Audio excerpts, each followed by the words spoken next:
와, 혼자 뭐해요 여기서? 아 존나 밝히네. 아 씨발 선생이 학생 무릎에 앉았네. 나랑 사귈까?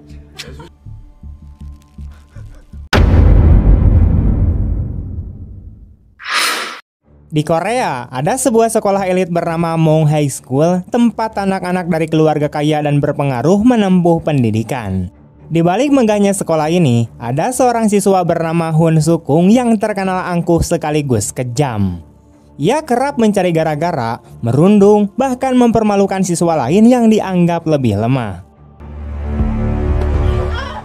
Anehnya, pihak sekolah seolah memilih pura-pura tidak melihat. Para staf dan guru menutup mata karena takut berurusan dengan keluarga Sukung yang punya kekuasaan besar. Salah satu korban yang paling sering jadi bulan-bulanan adalah Gojong.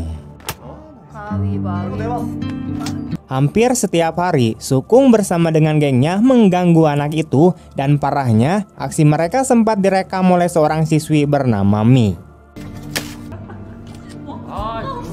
Di tengah kondisi tersebut, datanglah sosok baru bernama Song-in, yaitu guru magang yang baru ditempatkan di Mong High School. Ia berusaha ramah, menyesuaikan diri, dan menjalani pekerjaannya dengan sungguh-sungguh, berharap suatu hari mendapat rekomendasi untuk menjadi guru tetap.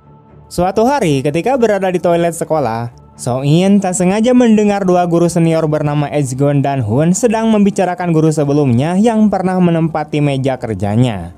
Karena penasaran, ia mencoba mencari tahu lewat internet. Betapa terkejutnya ia saat mengetahui bahwa guru tersebut ternyata meninggal akibat tekanan dan perundungan yang dilakukan murid-murid di sekolah itu. Lebih mengejutkan lagi, guru-guru lain menganggap kejadian semacam itu sudah menjadi hal yang lumrah atau biasa. Saat berjalan di lorong, Song-in tiba-tiba dipanggil oleh seorang guru senior bernama Jang Yong. Di ruangannya, Jang Yong memperlihatkan sisi gelap Myung High School, termasuk sebuah rekaman video tahun lalu yang menampilkan Sukung dan gengnya merundung seorang penjual kimbap tua. Beruntung cucu si nenek yang kebetulan adalah Gojong sendiri datang menolong, meskipun akhirnya membuat dirinya justru jadi target berikutnya. Sejak saat itulah, Gojong selalu menjadi target Sukung dan gengnya itu, apalagi dia bisa bersekolah di sana jalur beasiswa dan dianggap miskin oleh Sukung. Song-in kaget sekaligus geram, tapi Jang Yong menasihatinya untuk tidak ikut campur. Ia pun hanya bisa mengangguk, walau dalam hatinya merasa tidak tenang. Malam harinya, Song-in terlihat di sebuah gym tinju. Rupanya, selain mengajar, ia adalah seorang instruktur tinju di sana. Tidak lama kemudian, datang temannya yaitu Kwon Jong yang kini menjadi polisi untuk berlatih bersamanya. Di sini terungkap bahwa Song-in dulunya adalah atlet berbakat dalam judo, taekwondo, dan bahkan sempat digadang-gadang bisa meraih medali emas di cabang tinju. Sayangnya, mimpi itu kandas karena ayahnya yang bernama Yong Tach terlilit banyak hutang, sehingga Song-in harus merelakan tabungannya demi menyelamatkan gym agar tak disita. Berkat kerja kerasnya selama 10 tahun, gym itu pun masih bisa bertahan.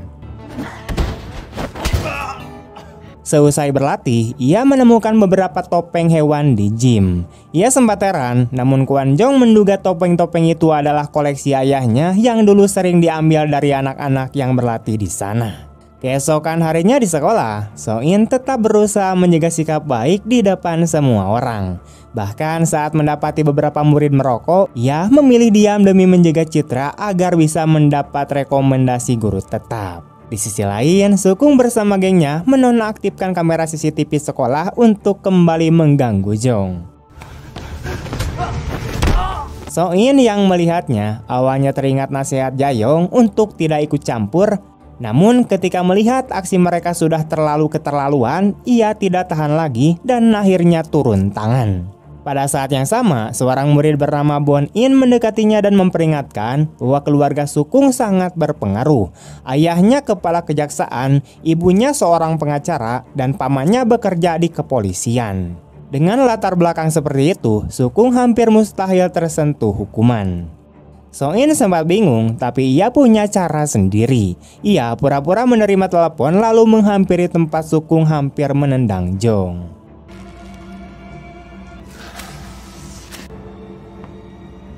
형 가자.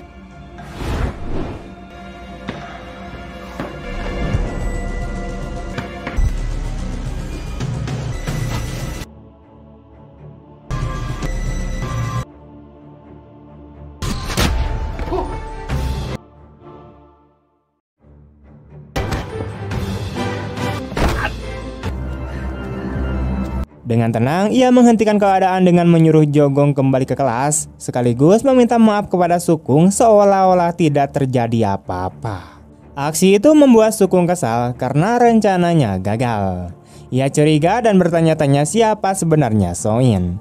Temannya yaitu Omin menjelaskan bahwa So-in adalah guru baru yang menggantikan guru sebelumnya yang meninggal akibat perundungan mereka. Mendengar itu, Sukung naik pitam dan memperingatkan Omin agar tidak pernah membicarakannya lagi. Sementara itu di malam hari, seorang siswa bernama Biang Zini yang bekerja paruh waktu sebagai pengantar ayam goreng terlihat sedang berlatih tinju di sela kesibukannya bersama seorang teman bernama Yong Touch yang ternyata merupakan ayah So-in. Restoran tempatnya bekerja dimiliki oleh Suok yang dulunya juga seorang petinju. Setelah sesi latihan singkat, Yong Touch bercerita tentang seorang petinju muda yang pernah ia latih, namun karirnya hancur akibat kesalahan sang ayah, di mana itu adalah menyindir dirinya sendiri dan tidak spesifik menyebutnya. Hari berikutnya, So-in kembali menemui si Jong. Anak itu menceritakan bahwa ia sudah mencoba melapor ke pihak sekolah, tetapi tak ada satupun guru yang berani bertindak karena takut dengan keluarga Sukung. Saat mencoba melapor ke polisi pun hasilnya menemui buntu karena polisi hanya mau menindak jika ada bukti yang jelas. Jong menegaskan bahwa ia tidak ingin pindah sekolah, ia hanya ingin Sukung mendapat hukuman setimpal. Ia pun memohon bantuan So-in, membuat sang guru magang semakin delima. Di sisi lain, orang tua Sukung terus berusaha menjaga citra anaknya dengan rajin mengirimkan makanan untuk para guru, sehingga sebagian besar dari mereka memilih tutup mata terhadap kelakuan putra penyumbang utama sekolah itu. Malam harinya, So-in yang sedang berada di rumah terus memikirkan nasib Jong. Ingatannya lalu kembali ke masa lalu saat ia kalah di final tinju wanita. 내 딸은 좀 전에 링에서 죽었어. 너 이제 내 딸 아니야. Saat itu ayahnya yaitu Yong Touch marah besar dan mengatakan bahwa ia seharusnya bisa menang dengan mudah. Karena kecewa, sang ayah bahkan sempat mengatakan bahwa So-in bukan lagi putrinya karena putrinya yang sebenarnya sudah mati di atas ring tinju. Kembali ke masa kini, pada jam istirahat sekolah, So-in memberanikan diri menemui Sukung dan gengnya di atap sekolah. Ia meminta mereka untuk berhenti merundung siswa lain. Namun Sukung marah dan memperingatkan agar ia tidak ikut campur jika tidak ingin mendapat masalah. Selesai kejadian itu, para guru menerima sebuah notifikasi berita dari komite pendidikan yang berisi laporan mengenai seorang siswa di Myung High School yang telah membuat banyak siswa dan guru menderita akibat kekerasan. Berita itu membuat semua guru terkejut. Kepala sekolah yaitu Jeo sangat marah dan ingin tahu siapa yang membocorkan informasi tersebut. Tak lama kemudian, ibu tiri Sukung dan pamannya datang ke sekolah dengan penuh amarah. Semua guru bungkam tidak berani berbicara, hingga akhirnya So-in maju dan mengaku bahwa dialah yang melaporkan hal itu ke komite pendidikan. Ino kemudian memukul kepala So-in, namun ia memilih diam karena sadar tidak memiliki kekuatan untuk melawan keluarga Sukung. 분분없는 기집애 같은 이라고 굴러먹다 온 개뼈 따구 같은 당장 파면시켜요. Di ruang kepala sekolah, Sukung bertanya kepada kepala sekolah Jeo apa yang akan terjadi pada So-in. Saat Jeo berkata akan memecatnya, Sukung malah menendang kaki kepala sekolah dan berkata bahwa ia tidak mengizinkan So-in dipecat. Jeo yang takut kehilangan posisinya akhirnya menyetujui permintaan Sukung. Di luar sekolah, So-in yang frustasi kemudian membicarakan masalah ini dengan Kwon Zong. Namun Kwon Zong menjelaskan bahwa situasi ini rumit karena tanpa bukti yang jelas, laporan Jong bisa dianggap fitnah dan justru membuatnya ditangkap. Mendengar itu, So-in semakin frustasi. Ketika pulang ke apartemen, ia melihat ayahnya sedang menjemput anak-anak seusai latihan tinju. Namun, So-in tidak menunjukkan rasa senang. Ia hanya melewatinya tanpa bicara meski sang ayah mencoba menyapa. Malam itu, saat berada di sebuah minimarket untuk membeli ramen, Song-in kembali berpapasan dengan Sukung dan gengnya.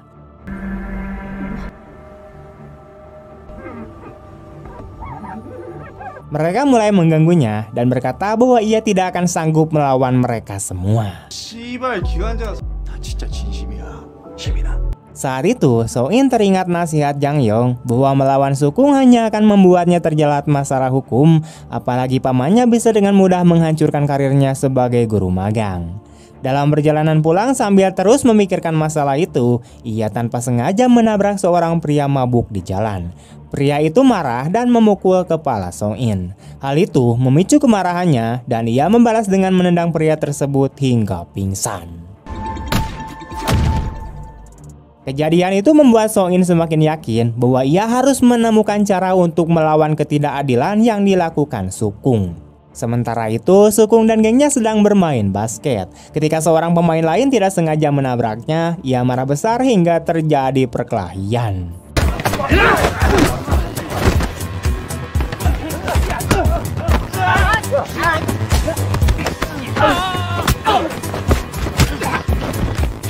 Dari kejauhan, Song-in menyaksikan situasi tersebut. Ia lalu memakai sebuah topeng kucing dan lalu menyerang Sukung. Kebetulan Biang Jini yang sedang mengantar pesanan ayam goreng melihat kejadian itu dari jauh.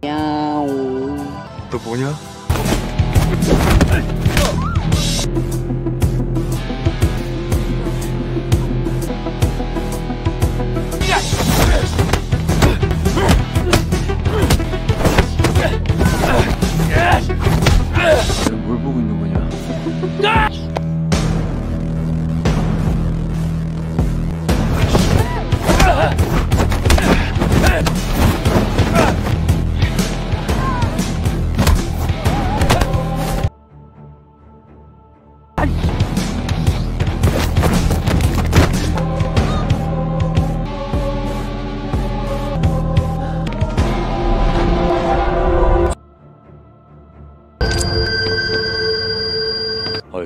Namun polisi tiba-tiba datang dan membubarkan perkelahian tersebut sehingga Sukung dan teman-temannya pun akhirnya kabur.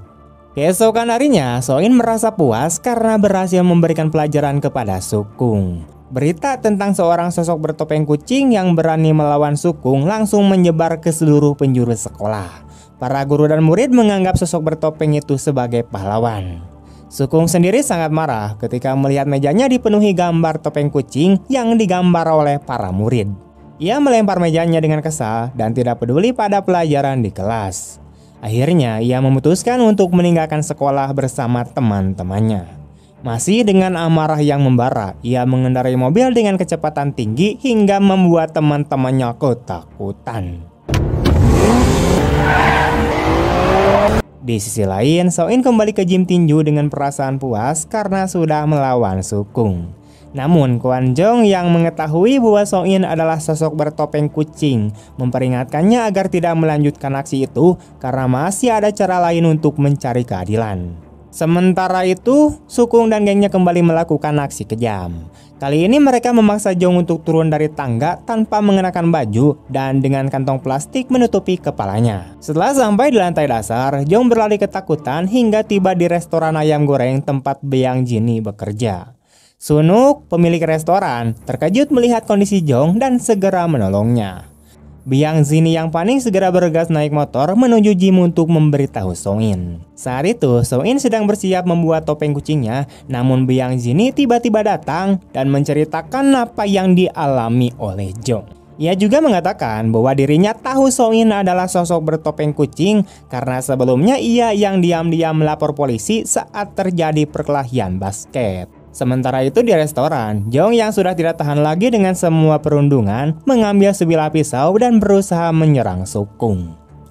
Di sisi lain, Sukung justru merasa puas ketika mengetahui bahwa Mi merekam Jong saat dipaksa turun tangga. Ia bahkan meminta seorang temannya untuk mengedit video tersebut untuk kemudian diunggah ke Facebook. Namun Mi merasa muak dengan perilaku buruk Sukung dan memilih pergi. Tak lama setelah itu, Song-in dengan mengenakan topeng kucing mendatangi sebuah biliar hall dan langsung terlibat pertarungan sengit dengan Sukung.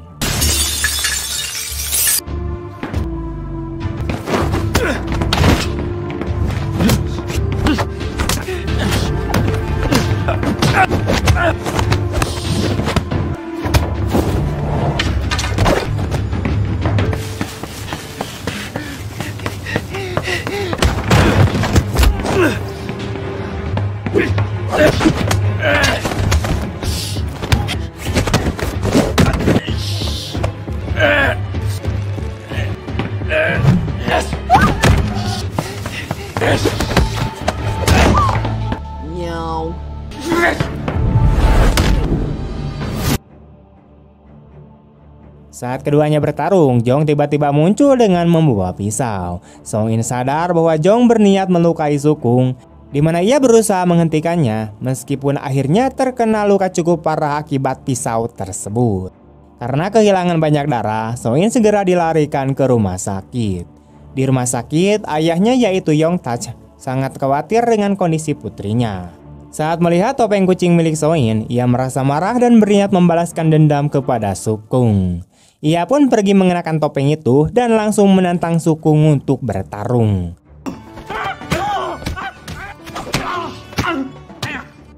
Beberapa waktu kemudian, setelah merasa lebih baik, Song In meminta izin kepada Kwon Jong untuk meninggalkan rumah sakit.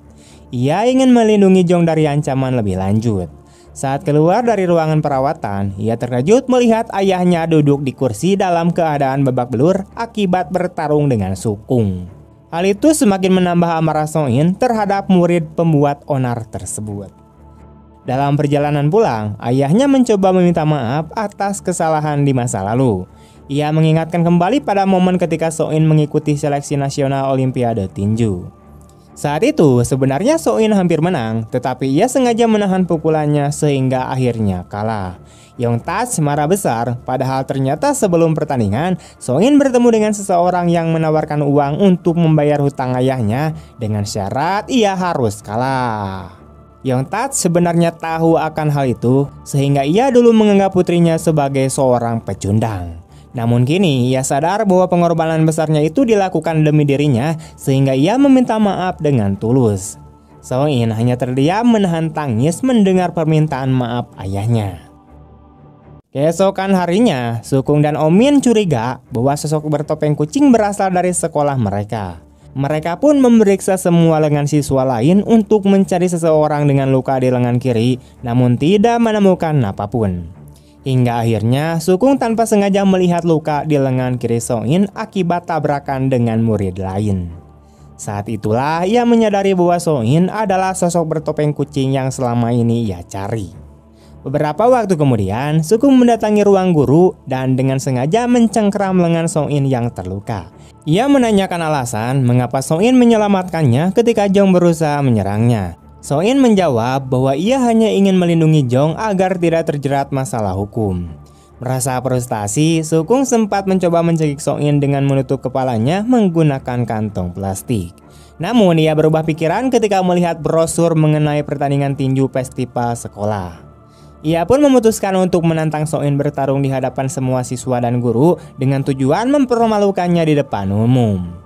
Song In tidak punya pilihan selain menerima tantangan itu, karena jika menolak, Sukung akan menyerahkan rekaman video saat Jong mencoba menyerangnya ke pihak berwenang. Beberapa waktu kemudian, Jong terlihat berada di atap sekolah dengan niat mengakhiri hidupnya. Untung saja Song In datang tepat waktu dan berhasil menenangkannya. Ia mengingatkan bahwa neneknya sangat menyayanginya dan memintanya untuk terus hidup. Mendengar kata-kata itu, Jong akhirnya mengurungkan niatnya dan menangis dalam pelukan Song In. Hari pertandingan pun akhirnya tiba. Berita tentang duel antara Sukung dan Song In sudah menyebar luas, tetapi sebagian besar orang belum tahu bahwa sosok di balik topeng kucing adalah guru pengganti. Biang Zini bahkan membagikan topeng kucing kepada para siswa sebagai bentuk dukungan untuk menggulingkan kekuasaan Sukung. Saat pertandingan dimulai, Sukung menggunakan seluruh kemampuan bela dirinya untuk mendominasi pertarungan.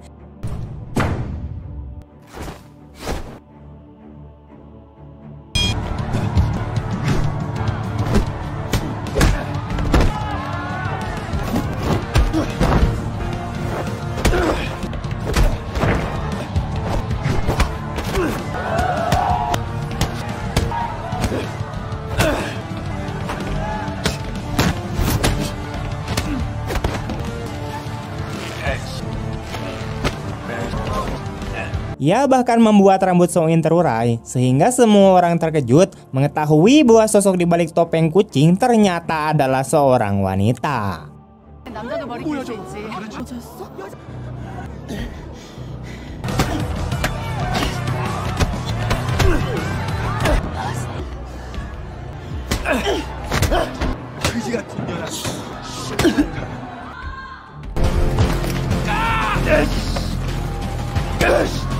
Sukung terus menyerangnya tanpa ampun, tetapi tepat ketika So-in hampir kalah, ia berhasil membalikkan keadaan.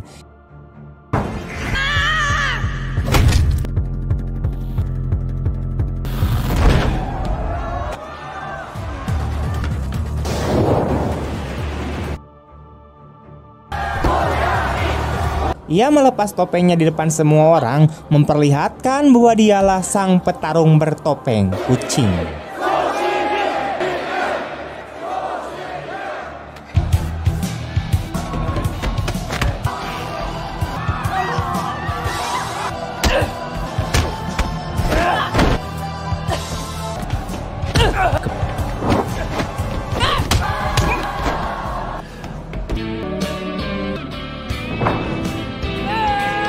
Dengan semangat yang membara, ia akhirnya menjatuhkan Sukung hingga berlutut di depan Jong. So-in kemudian memaksa Sukung untuk meminta maaf kepada Jong, tetapi Sukung dengan keras kepala menolak. Film kemudian ditutup dengan adegan So-in dan Jong yang akhirnya melaporkan Sukung ke kantor polisi.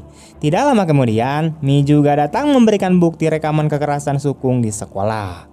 Beberapa waktu setelah itu, terlihat So-in sudah meninggalkan Myung High School dan bekerja sebagai instruktur senam di tempat baru. Dengan begitu, film pun tamat.